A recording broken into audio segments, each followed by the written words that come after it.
November 13, 2017, 9:40 a.m. EST.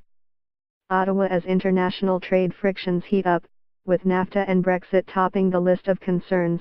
Many other countries are continuing their efforts to increase access to economic markets and close remaining regulatory gaps in global financial reporting standards. Right now, the focus is on recasting the North American Free Trade Agreement, a goal President Donald Trump hammered home during and after the U.S. election campaign. The fifth round of negotiations is to begin this week in Mexico City, but there are scant signs these talks will show much progress on sticky trade issues for Canada, ranging from auto parts to softwood lumber to dairy product quotas, when this leg of talks wraps up November 21. Two more meetings on the future of 23-year-old trade deal are scheduled before the original end-of-year deadline, although the U.S. has indicated talks could continue through March or beyond. Meanwhile, the makeup of the Trans-Pacific Partnership, the world's largest trading bloc, finalized in 2016, could also be in doubt after U.S. President Donald Trump earlier this year pulled out of the 12-nation group in favor of the U.S. seeking separate regional agreements. TPP member nations reported slow progress Friday. "We don't settle for just any deal," International Trade Minister François Philippe Champagne said Friday in Vietnam, acknowledging Prime Minister Justin Trudeau's decidedly downbeat comments from a day earlier. "If it takes one more day, so be it."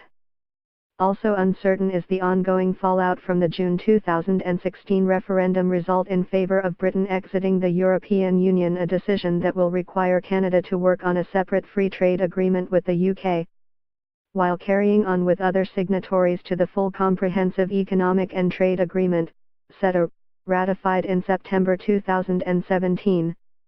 In the 7 years it took to negotiate the CETA, both sides were inventing new things and new approaches, and looking at issues that had never been looked at in that way before, said James Ogilvy, a former member of the Canadian International Trade Tribunal and an advisor to the Alberta government during the CETA negotiations.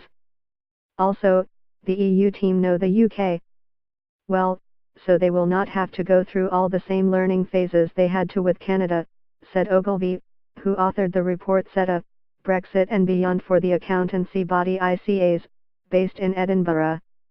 "It's a real success for the CETA that, for Canada and the EU, the great majority of tariff lines have simply been eliminated."